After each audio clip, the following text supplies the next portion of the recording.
Vụ án giết người đổ bê tông, các bị cáo nói lời xin lỗi. Mẹ của nữ chủ mưu bật khóc, mong tòa giảm hình phạt cho con gái mình. Sau buổi sáng tiếp tục phần xét hỏi các bị cáo và những người có liên quan.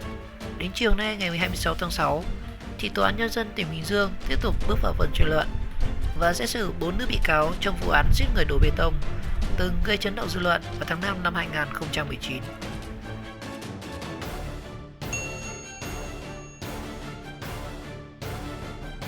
14 giờ thì các bị cáo được áp giải đến tòa. Các bị cáo đều trao đổi với luật sư trước khi hội đồng xét xử và làm việc. 14 giờ 10 thì hội đồng xét xử tuyên bố kết thúc phần xét hỏi, chuyển sang phần tranh luận và các bị cáo đứng lên nghe viện kiểm sát luận tội. Viện kiểm sát phản bác 5 yêu cầu của chủ mưu Phạm Thị Thiên Hà đưa ra là hoàn toàn không có căn cứ. Và theo viện kiểm sát, lời khai của các bị cáo trong quá trình điều tra là hoàn toàn phù hợp với những chứng cứ, cho nên có đủ căn cứ để kết luận và truy tố các bị cáo như các tội danh đã công bố là đúng người, đúng tội và đúng pháp luật.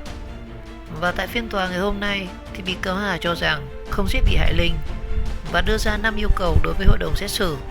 Viện kiểm sát nêu quan điểm về việc giết bị cáo Linh thì do Linh không ăn uống 10 ngày, đã tìm cách thông báo cho Hà biết nhưng Hà không đồng ý. Linh nhảy lầu là để tìm cách thoát thân cho mình. Và khi bị đưa lại lên phòng thì bị cáo Hà một lần nữa bỏ mặc Linh không cho ăn uống, dẫn đến việc Linh bị chết. Và riêng Hà nói rằng nếu Linh có thêm niềm tin thì sẽ không chết là thiếu căn cứ và không phù hợp. Bị cáo Hà cũng cho biết bị cáo Hoa không tham gia giết người. Tại phiên tòa, Hoa cũng khai cũng không tham gia. Tuy nhiên, việc giết người đã được thống nhất bàn bạc. Bị cáo Hoa là mẹ của Hà nên trước khi thực hiện hành vi sát hại, Hà hỏi Hoa và đã được Hoa đồng ý. Còn về phía Thành thì lời khai của các bị cáo tại tòa là không có căn cứ, bởi những chứng cứ mà cơ quan điều tra có được đã đầy đủ để trình cho hội đồng xét xử và mọi người thấy. Lời khai của các bị cáo tại cơ quan điều tra là hoàn toàn phù hợp với diễn biến tâm lý và động cơ gây án. Bị cáo Hoa thì không trực tiếp tham gia vào việc sát hại Thành, nhưng ngồi ở phòng đọc kinh để các bị cáo thực hiện. Bị cáo Hà là người trực tiếp ra tay sát hại người, còn Hoa là đồng phạm. Bị cáo Hà nói không bỏ trốn, nhưng quá trình xét xử lại rất vòng vo, còn việc cầu trời mưa để sát hại Thành là không hề có cơ sở. Bị cáo Hà cho rằng không phi tang bị cáo Linh và đem thi thể từ Vũng Tàu về Bình Dương, mua thùng, mua bê tông, rồi đúc thành một cục, rồi lại bỏ để trốn, rõ ràng là để che giấu tội phạm và phi tang. Dù cho các bị cáo phi tang hay như là các bị cáo khẳng định là để bảo quản thi thể, đều là hành vi sai trái, rất tàn nhẫn và tàn ác. Về tình tiết tăng nặng thì viện kiểm sát cho rằng chưa phù hợp, nhưng vẫn giữ nguyên điều khoản truy tố. Viện kiểm sát đề nghị tử hình nữ chủ mưu giết người bỏ xác vào thùng bê tông. 14 giờ 30 phút thì viện kiểm sát cho biết hành vi của các bị cáo là hoàn toàn sai trái khi thực hiện giết một người một cách rất tàn ác. Và khi thực hiện hành vi giết Thành thì 4 bị cáo đã có sự bàn bạc, chọn thời điểm gây án và có phân công nhiệm vụ, đó là thực hiện tội ác có tổ chức. Và các bị cáo cũng thực hiện các hành vi với nạn nhân như là bị lệ thuộc vào mình.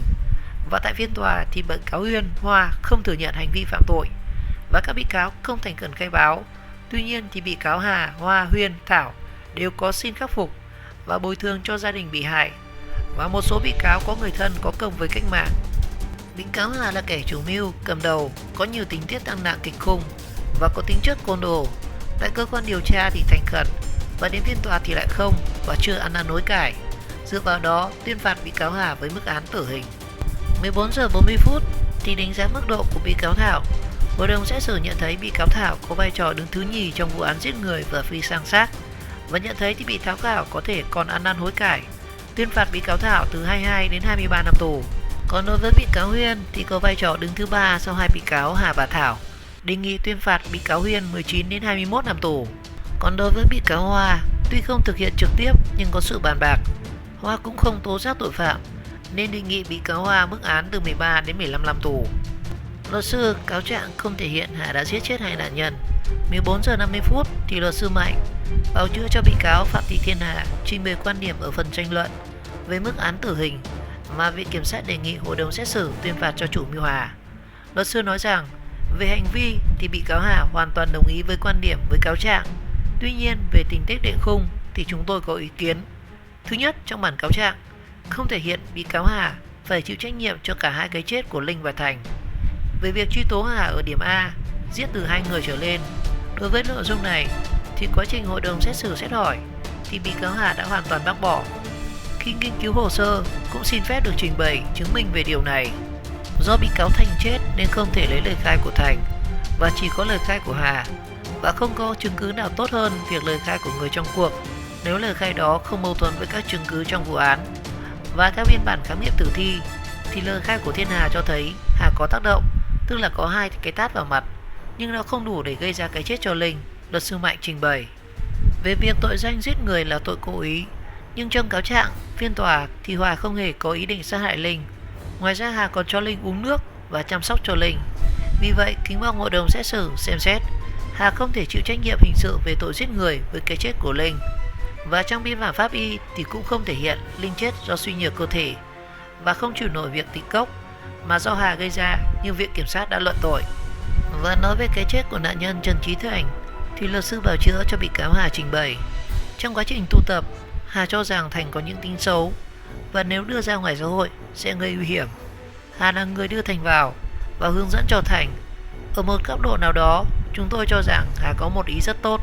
Tuy nhiên, Hà là công dân, mình không được phép cho cái quyền tước đoạt mạng sống của người khác. Và chúng tôi cho rằng cần loại bỏ trách nhiệm giết người của bị cáo Hà đối với nạn nhân Linh.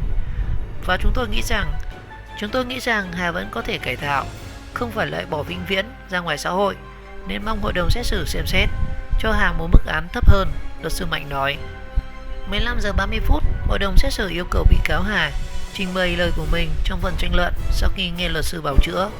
Bị cáo Hà cho biết, trong quá trình bị bắt, bị cáo khai báo cáo thống nhất về vụ việc và bị cáo mong tòa xem xét lại những gì bị cáo đưa ra. Bị cáo thừa nhận rằng vẫn có trách nhiệm với cái chết của Linh, nhưng khẳng định là không hề giết Linh. Và trong 2 ngày xét xử thì bị cáo Hà cho biết những lời khai, suy nghĩ và lời nói của bị cáo không được ghi nhận. Bị cáo cần sự khách quan nhất của hội đồng xét xử và bị cáo khẳng định mình và các bị cáo khác không giết hại nạn nhân Linh. Và lúc này thì chủ tọa phiên tòa hỏi tiếp, bị cáo có thống nhất với quan điểm của luật sư bào chữa cho mình hay không? Bị cáo Hà trình bày, việc bồi thường cho bị hại thì bị cáo sẽ bồi thường cho bị hại Thành và Linh. Số tiền bồi thường cho Linh thì bị cáo cũng đã quyết định bồi thường, cho dù hội đồng xét xử có quyết định như thế nào đi nữa. Và bên phía bị hại này yêu cầu bồi thường thì bị cáo xin phép mẹ bị cáo đồng ý lấy tiền của mẹ để bồi thường cho gia đình Linh.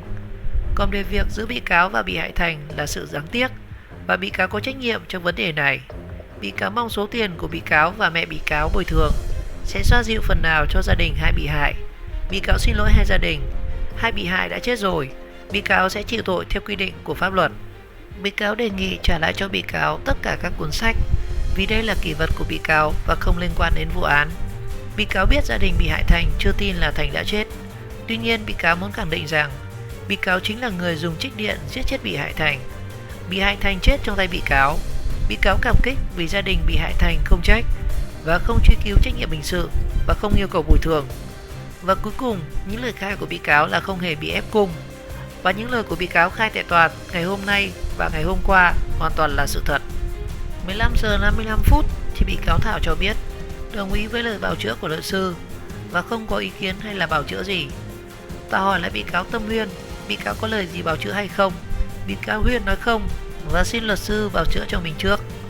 Và tại phiên tòa ngày hôm nay thì bị cáo Huyên có tới 4 luật sư bào chữa.